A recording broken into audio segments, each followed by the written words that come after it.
This is section 12.5, negative exponents.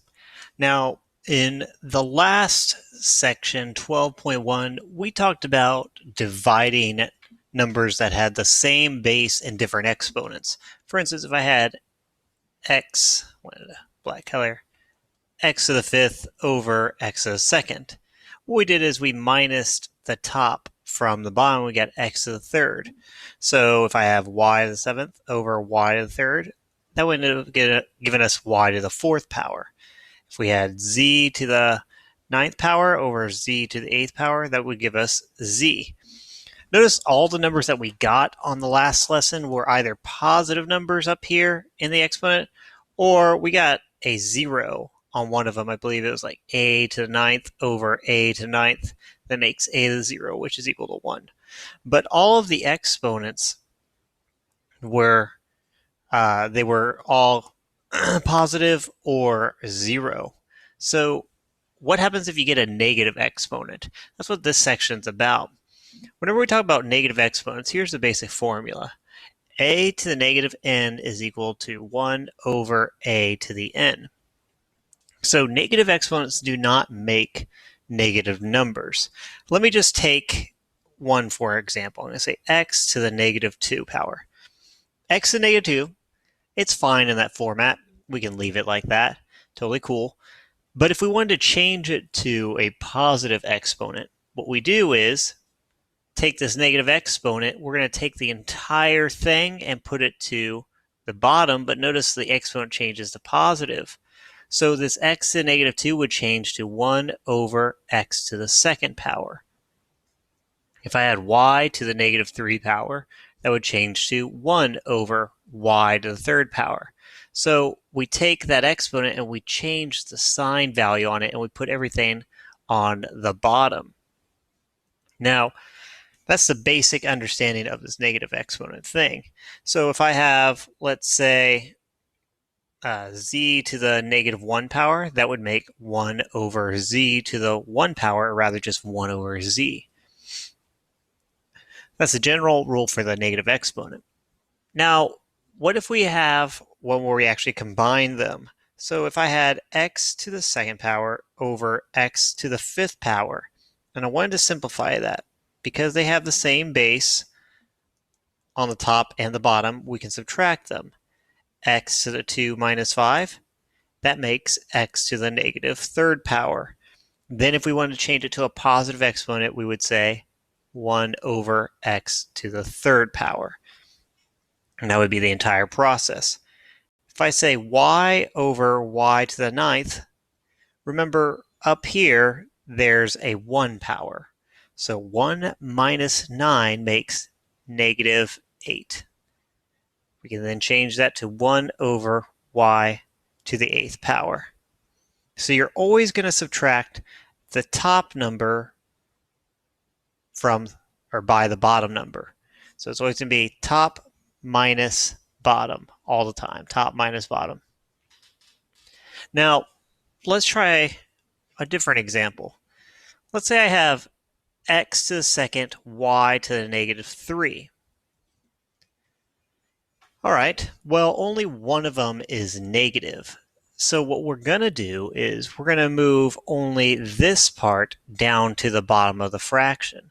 So this would become x squared over y to the third. And that would be our final answer, our simplified answer.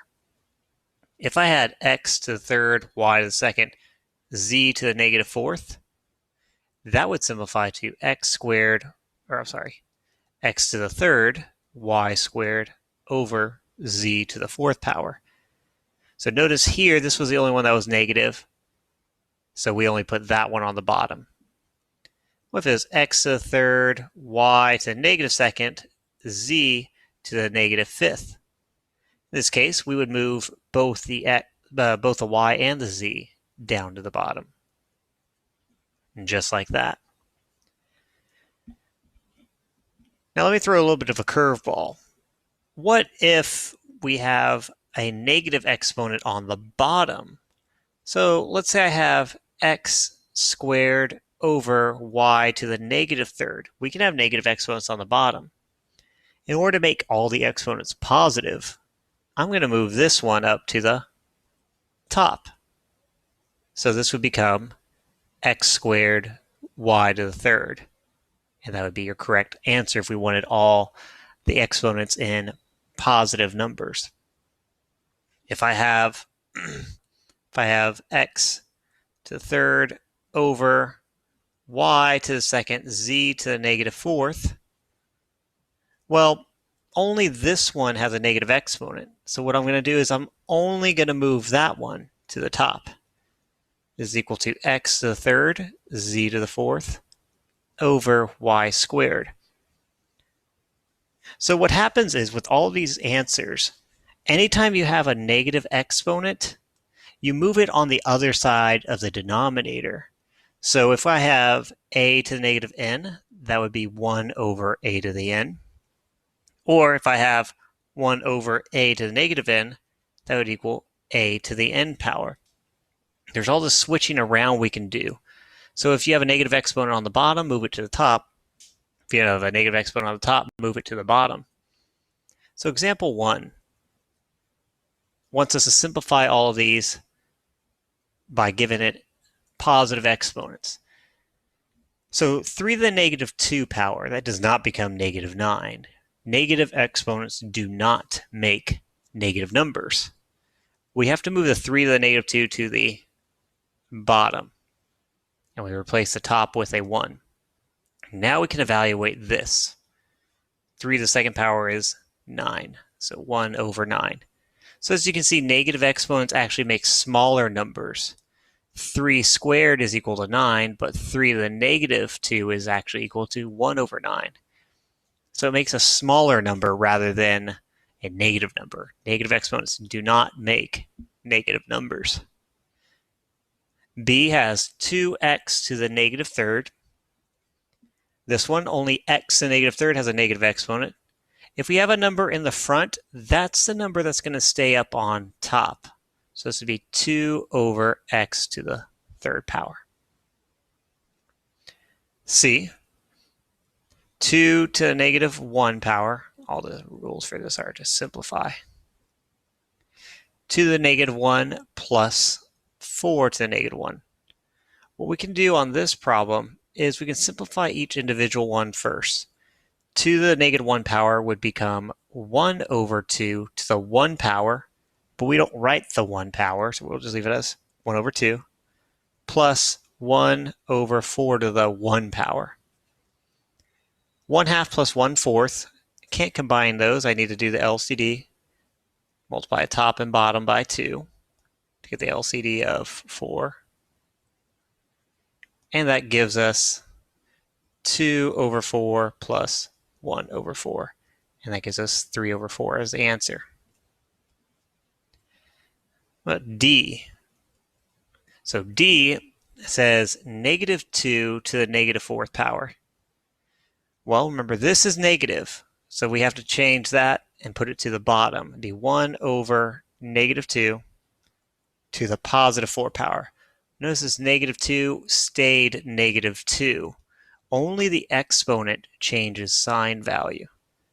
So negative 2 to the 4th power, that would be 1 over 16. If we look at E, this one says y to the negative 4th. We went over an example like this. This would be 1 over y to the 4th. And there you have it. So those are some smaller examples of the negative exponent. I get another one for y'all. Wants us to express each one as a positive set of exponents. So example 2, we're going to simplify. And we want all positive exponents. So letter A says 1 over x to the negative 3. Well, in order to have a positive exponent, I need to move this guy up to the top. So that would become x to the third. The 1 is right here. That top number is right there. But since it's a 1, we don't really write the 1. So that would be your answer for that one. b is 1 over 3 to the negative 4 power. Bring the 3 to the negative 4 up to the top.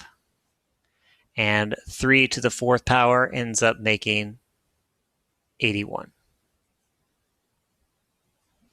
For c, this one says p to the negative 4 over q to the negative 9. Well, the top is negative and the bottom is negative, so we need to move this guy down to the bottom, but this guy needs to go up to the top. So in fact, these two will just switch. Q to the 9th power over p to the 4th power. For d, 5 to the negative 3 power over 2 to the negative 5 power. Again, both of these are negative, so this is going to go on the bottom, and this is going to go up on the top. 2 to the 5th power over 5 to the 3rd power. Now that they're both positive exponents, we can evaluate 2 to the 5th power. 2 to the 5th power makes 32. 5 to the 3rd makes 1 over 25, or 125. There we go. Again, some simpler examples. Going to get some more difficult ones here in a sec.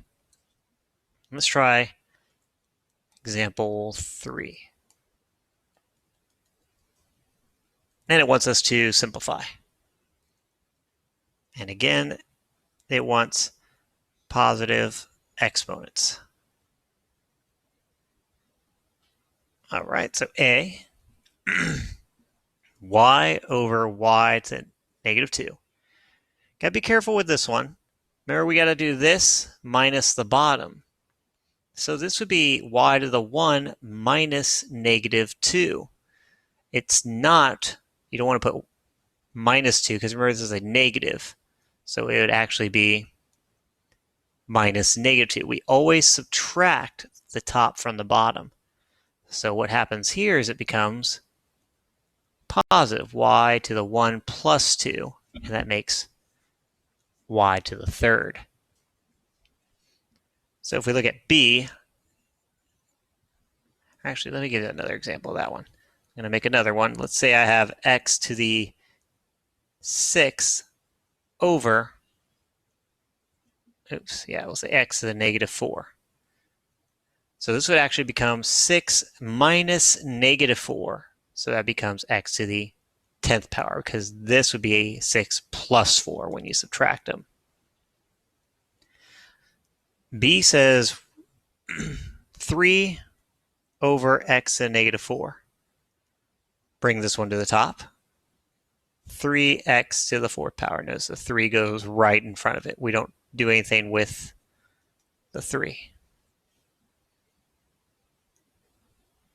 Okay, then C, x to the negative 5 over x to the 7th power. Again, top minus bottom.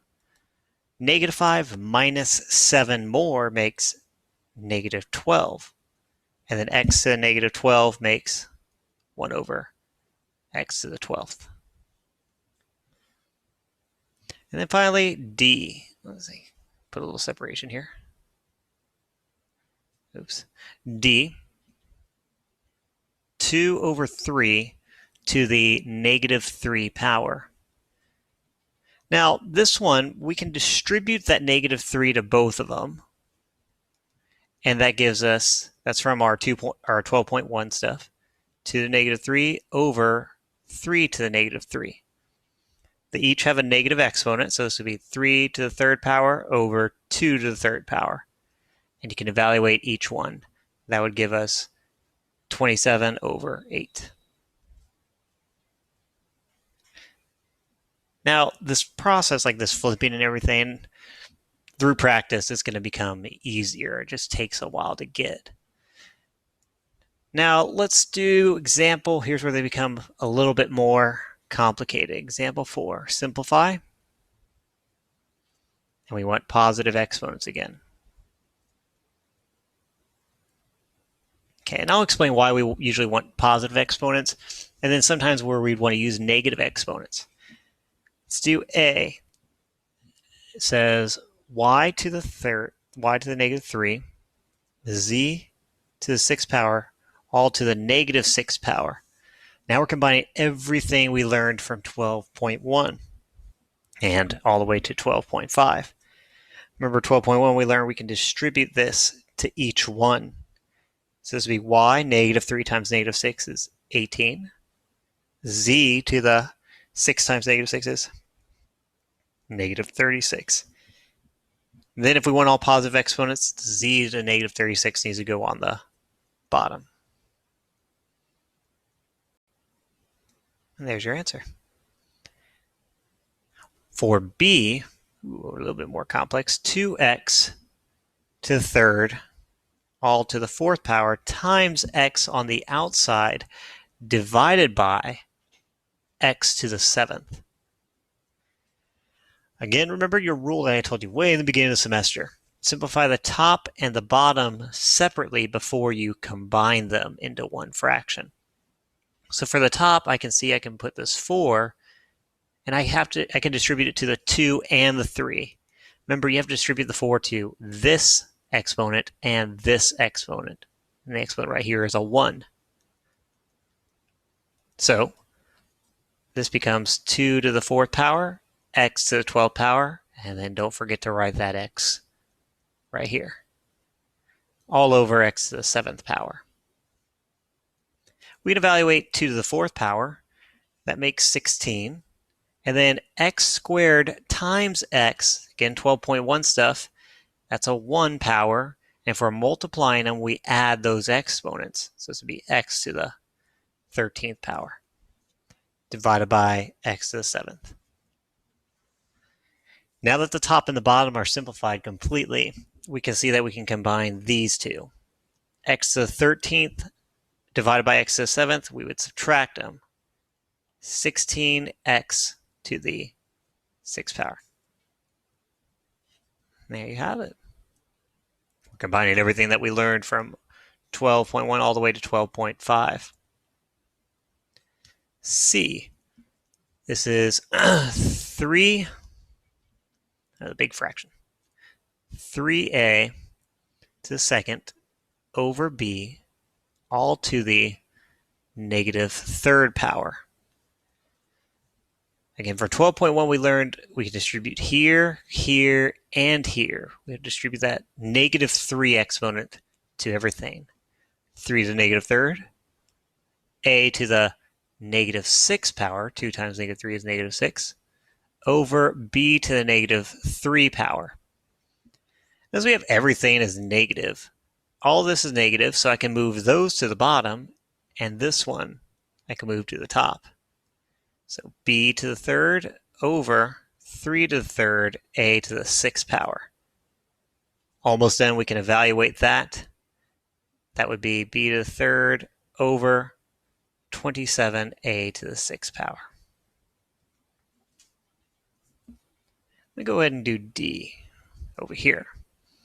It's a doozy. 4 to the negative 1, x to the negative 3, y, all over 4 to the negative 3rd, x squared, y to the negative 6th power. There's nothing to simplify individually on the top and nothing to simplify individually on the bottom. So we're going to combine all their like counterparts. The 4's with the 4's, x with the x's, and the y's with the y's. So 4 to the negative 1, so it would be negative 1 minus negative 3. Remember, when we subtract a negative, it becomes positive. So that would change to 4 to the 2nd power. Negative 3 minus 2 would make negative 5, x to the negative 5. And then 1 power minus negative 6 would make y to the 7th power. We got this as a negative, so move that to the bottom. 4 to the 2nd, y to the 7th, over x to the 5th power. And then we can evaluate this. 16 y to the 7th over x to the 5th power. And there's your answer for that one. And then finally, let's look at E. negative 2 x to the third y over xy to the negative 1 all to the third power. We can distribute this 3 to every single thing within the fraction. So it goes to negative 2, the x and y on top, and then the x and the y on the bottom. So this will become, keep this right here, the negative 2. Remember, it's a negative 2 to the third power. So we have to keep the negative 2 inside a set of parentheses because it says negative 2 going to the third power. Don't write it as, you don't want to write it without the parentheses, for instance. Do not write it like this. That would be incorrect. You want to have the negative 2 inside parentheses.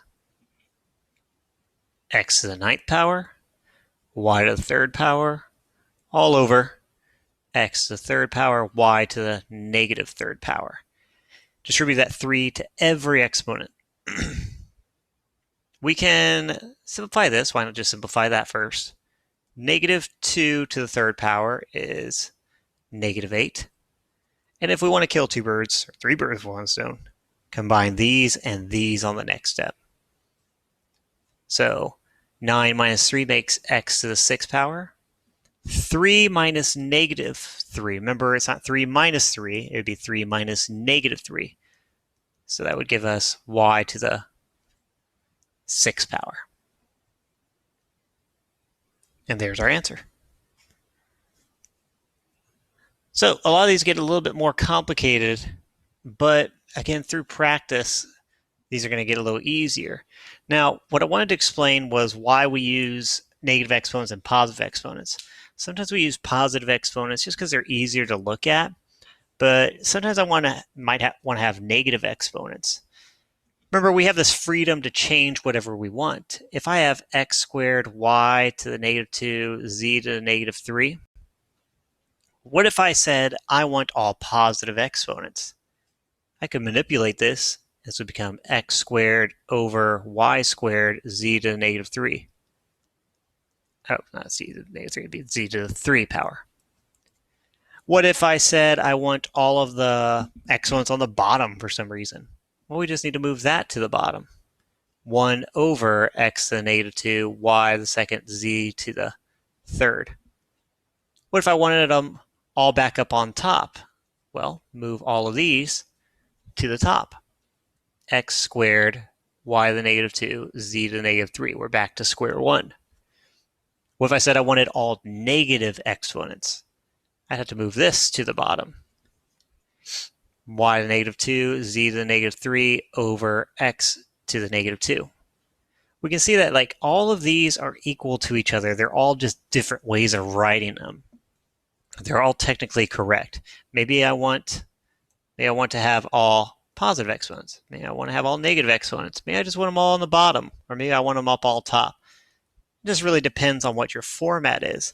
So for instance, let's say I have 1 over, I'll say 2 over x to the 4th plus 3 x to the negative 2 plus, I'll say 1 over x. Now, in calculus, we do something called the derivative. So I'm going to move this over here. Oops, don't want to stretch it out, just want to move it. Calculus, we do something called the derivative. If we have a function, we kind of went over function notation earlier. In calculus, when I take the derivative, it's a pain. It's kind of annoying to take the derivative with fractions. And what we'll do is we'll manipulate them just to make it a little easier for us in our rules. I'm going to move this up on top, 2x to the negative 4. This one I'm going to go ahead and just rewrite. And then this one I'm going to rewrite as x to the negative 1 power. So when we actually do the derivative in calculus, it makes it a little easier. This would become, this is our final answer. So I take the derivative in calculus. and it'll give me that answer. It just makes it a little easier for us. And then if I wanted to, I could switch it back to positive exponents after doing that. Minus, 1 over x to the second. Now I know all this might look a little complicated, but you don't have to worry. You don't have to know how to find the derivative or anything. I'm just illustrating an example where we would want to take positive exponents and make them negative because it makes finding the derivative easier. And if you're going over to calculus later on in your curriculum, you'll remember this trick and moving everything to the top because taking the derivative with everything on the top is easier. So this exponent change is a matter of preference. It's really just how we do things. All right, well, that is section 12.5, negative exponents.